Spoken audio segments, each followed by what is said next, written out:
Well, greetings and welcome back inside the Labyrinth. I am very happy to be here with Rob Windhorst, who, yes, just give us a little bit of your background. Great to be here with you, Tiffany. This is wonderful. Yes. Actually, I am past president of the Neville House Associates, and I have been with the organization since 1993. Okay. So this is my 26th year here, and I actually, in response to a question that somebody had on a tour in 2005, somebody asked me, during the Battle of Ballard Hill, during the Whiskey Rebellion, does anybody know anything about the soldiers that had helped defend John Neville's house? And with that, off we went. There you go. So Yes. we began to do research on the Legion of the United States, particularly the 4th Sub-Legion that was based here in Pittsburgh. And that's how now in 2019 we have jumped ahead and we're 8 members strong and hopefully growing. Hopefully, yeah, definitely. And by the way, we're at the Neville House. This is the Wayne's Legion event going on today. So if you hear any gunshots or anything going off in the background, that's why.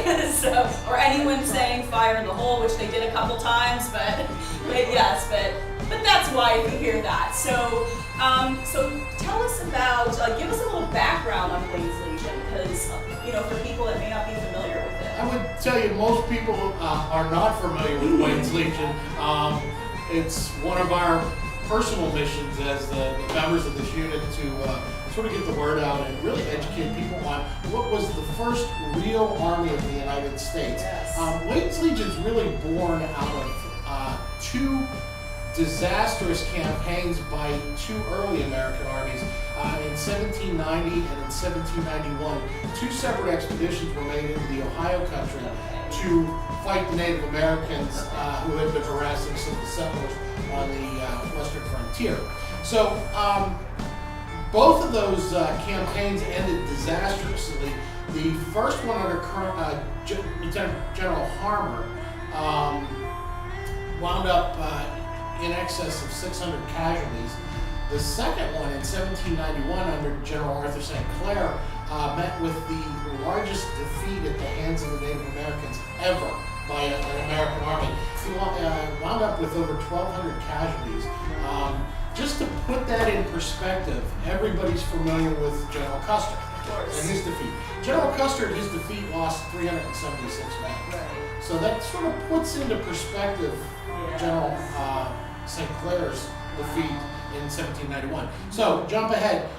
In 1792, the President of Washington wanted to really put together an organized army to go out and fight the Native Americans. So he called upon one of his compatriots from the Revolution, Anthony Wayne, and they began to put together a reorganized army, which was organized under the sort of organizational chart of the old Roman legions. So it was known as the Legion of the United States, divided into 4 different units. Each unit would have artillery, cavalry, light infantry, and infantry all assigned to one commander.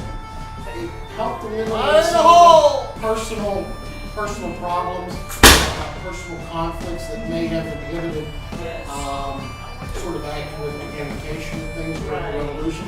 So Wayne reorganizes it into 4 sub-legions, and we represent the 4th Sub-Legion, which was based here in Pittsburgh, Fort Fayette, during the 1790s.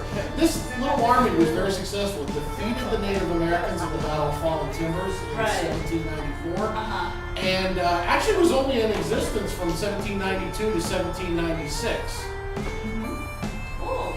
Yes. So now, of course, we're in Whiskey Rebellion territory, and Wayne's Legion does have a history with the Whiskey. That's always the big question I get. Well, what does Wayne's Legion and the Indians and Fallen Timbers, what does that have to do with the Whiskey Rebellion?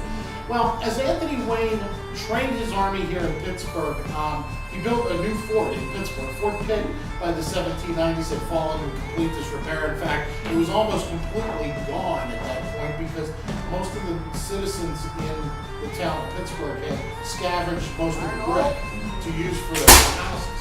So No, we're not under attack. No. So Might sound like it, but. by that point, they built Fort Fayette, and it was located in Pittsburgh, roughly about where the convention center is today, where the corner of 9th and Penn is. And this is a small, sort of four-sided, four-bastion fort, similar to if you've ever been to Fort Ligonier. Yes. Looks very familiar to the smaller fort inside there. Begins to raise the army and realizes very quickly that Pittsburgh offers too many distractions, particularly with regards to women and drink. So Wayne decides he's going to move the army downstream, and he sets up camp near present-day Ambridge at a large training facility known as Legionville. And it's here that for 6 months he trains this new army of the United States. As he moves this well-trained army into the Ohio country, he begins to build small forts about every 30 miles down the Ohio River. In the event that something disastrous should happen, he'll have places to fall back to and places that he can supply his army from. So, long story short, Wayne leaves behind as his supply depot Fort Fayette and a whopping 48-man garrison. So, as the Whiskey Rebellion in 1794 breaks out, there's a 48-man garrison. In July of 1794, a new commander of the 4th Sub-Legion was appointed. It's Lieutenant Colonel Thomas Butler. He's 42 years old. This is his first command. And 14 days into it, he is now in the midst of the Whiskey Rebellion. General Neville, as his house is attacked during 2 separate days' battles, after the first day's battle, he sends word to Thomas Butler that he needs some help. Can he have some soldiers to help him defend his house? Yes. Thomas Butler is concerned. He doesn't want to deplete all of his soldiers at Fort Fayette, so he sends 12 soldiers out to help General Neville. Okay. Now keep in mind the first day's battle at Bower Hill during the Whiskey Rebellion. Right.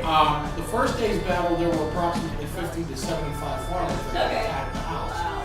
So already knowing this, there were going to be 12 soldiers against at least 75 farmers. There you go.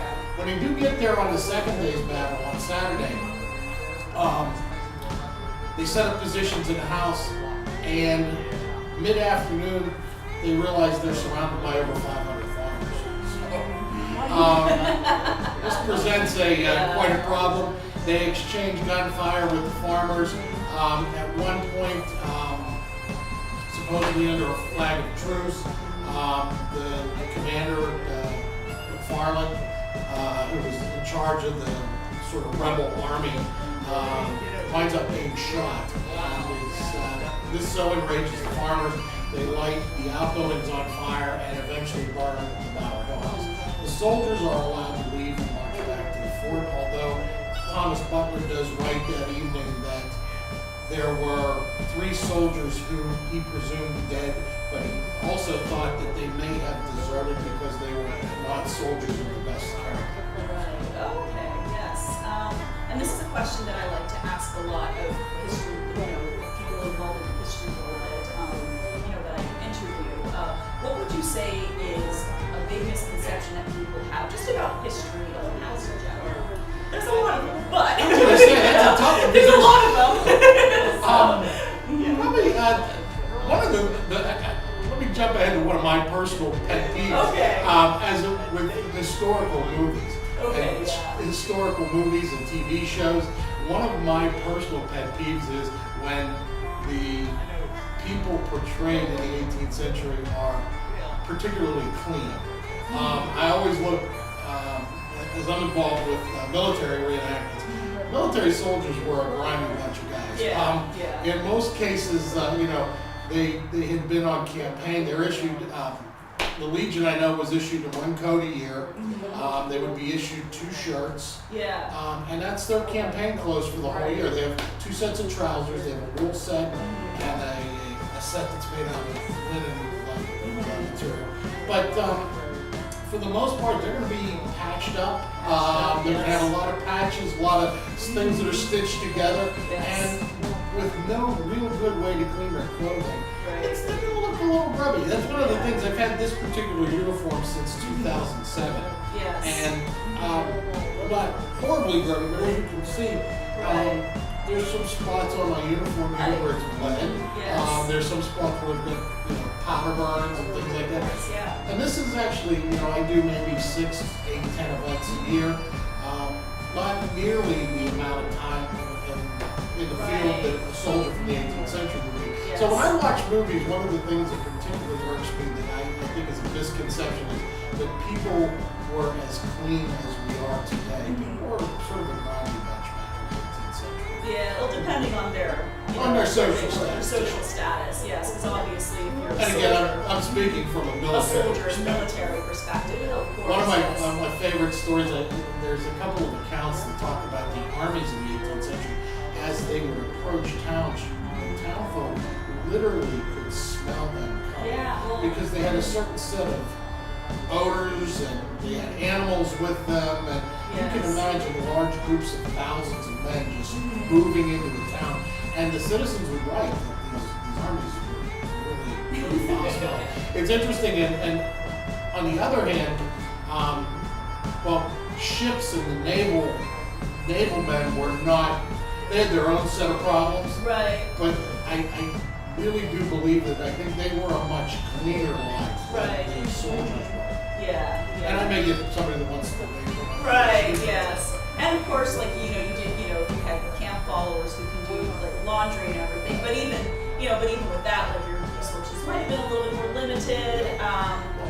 Speaking of camp followers, Wayne. One of the things that both Wayne and General Washington during the Revolution and later President Washington realized, one of the problems that beset the St. Clair campaign against the natives was he had this large entourage of camp followers and sort of families and militia and hangers-on, and he had almost 300 camp followers or something to that effect.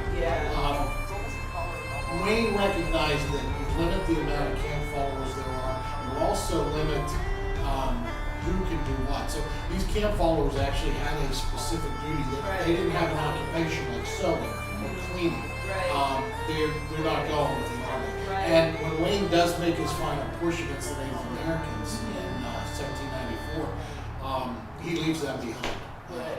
Because he wants just soldiers. So that probably wiped out your laundry. Yeah. So again, that sort of leads to my point that these guys are not a pleasant smelling group. And hopefully we're not that offensive. I was going to say, But, all right. Well, now where can people find, let's say if they wanted to join up with Wayne's Legion, where can they find you guys? Well, the best advice I would say is come to one of our events. We really are pretty good about vetting the guys that come to us. Every one of our guys in our unit is a diehard historian. They love military history. They come at it from different perspectives, but really we look for people that really have that active interest in late 18th century history, particularly military history. But you can find us at the Woodville Plantation website, www.woodvilleplantation.org. And just look at the schedule of events. We usually have probably an event about every other month at the site, and stop and visit us. All right. Well, thank you very much for sitting down. This was nice talking to you. Yeah, you as well. So definitely look up the Woodville Plantation site, see what we've got going on, and I will see you next time inside the lab.